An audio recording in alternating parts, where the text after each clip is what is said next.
नमस्कार, आपण पाहत आहात भरारी पथक संवाद. महाड एमआयडीसी परिसरातून एक धक्कादायक घटना समोर आली आहे. महाड एमआयडीसीमध्ये कार्यरत असलेल्या इंडो अमाइन्स लिमिटेड कंपनीमध्ये काल सायंकाळच्या सुमारास अचानक गॅस गळती झाल्याची घटना घडली. मिळालेल्या प्राथमिक माहितीनुसार गॅसच्या संपर्कात आल्याने अनेक कामगारांना नाक, डोळे आणि तोंडाला त्रास होऊन चक्कर येणे, अस्वस्थ वाटणे आणि बेशुद्ध पडण्यासारखी लक्षणे जाणवली. त्याचवेळी पाऊस सुरू असल्याने गॅस पावसाच्या पाण्याच्या प्रवाहासोबत बाहेरच्या परिसरात गेल्याची माहिती मिळत आहे. त्यामुळे कंपनीतील कामगारांसह परिसरातून ये-जा करणाऱ्या काही कामगारांनाही गॅसची बाधा झाल्याचे सांगण्यात येत आहे. या घटनेत जवळपास 35 कामगार बाधित झाल्याची प्राथमिक माहिती असून त्यांना उपचारासाठी महाड एमआयडीसी येथील एम.ए. हॉस्पिटलमध्ये दाखल करण्यात आले. मात्र काही कामगारांची प्रकृती चिंताजनक झाल्याने त्यांना महाडमधील खासगी रुग्णालयात पुढील उपचारासाठी दाखल करण्यात आले. त्यापैकी 2 कामगारांना अधिक उपचारासाठी मुंबईला हलवण्यात आल्याची माहिती आहे. दरम्यान मिळालेल्या माहितीनुसार मुंबई येथे उपचारासाठी नेण्यात आलेल्या कामगारांपैकी एका कामगाराचा मृत्यू झाल्याची धक्कादायक माहिती समोर येत आहे. मात्र मृत्यूचे नेमके कारण आणि गॅस गळती नेमकी कशामुळे झाली याबाबत अधिकृत माहिती अद्याप स्पष्ट झालेली नाही.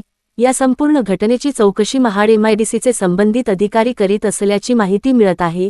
या दुर्घटनेत नेमका कोणता गॅस लीक झाला, गॅस गळतीचे कारण काय, कंपनीकडून सुरक्षेच्या कोणत्या उपाययोजना करण्यात आल्या होत्या, तसेच मृत्यू झालेल्या कामगारासह जखमी कामगारांची अधिकृत संख्या किती आहे, या सर्व प्रश्नांची उत्तरे अधिकृत चौकशीनंतरच स्पष्ट होणार आहेत. या घटनेबाबत अधिकृत माहिती समोर येताच भरारी पथक संवाद आपल्या प्रेक्षकांपर्यंत ती पोहोचवेल. अशाच महत्त्वाच्या आणि स्थानिक बातम्यांसाठी भरारी पथक संवादला सबस्क्राईब करा आणि बेल आयकॉन दाबायला विसरू नका.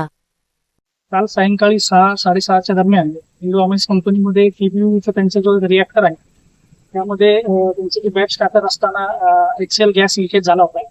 एक्सेल गॅस लिकेज झाल्यानंतर त्या ठिकाणी काम करणारा जो एक व्यक्ती आहे त्याला ते जो ऑपरेटर होता त्याला ते गॅस लिकेज झाल्याची माहिती मिळताच त्यांनी तत्काळ प्लांट बंद केला. मात्र तोपर्यंत गॅस बऱ्यापैकी लिकेज झाला होता. त्यामुळे रस्त्याने येणारे जाणारे आजूबाजूच्या कंपन्यांमध्ये लोकांना उलटीचा याचा चक्कर येण्याचा असा काही त्रास झाला.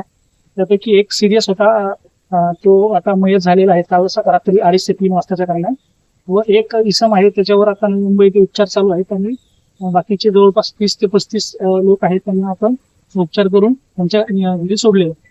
सुरेल आणि विनती म्हणून 2 कंपन्या आहेत त्या ठिकाणी काही कामगारांना गॅसचा त्रास झाला होता.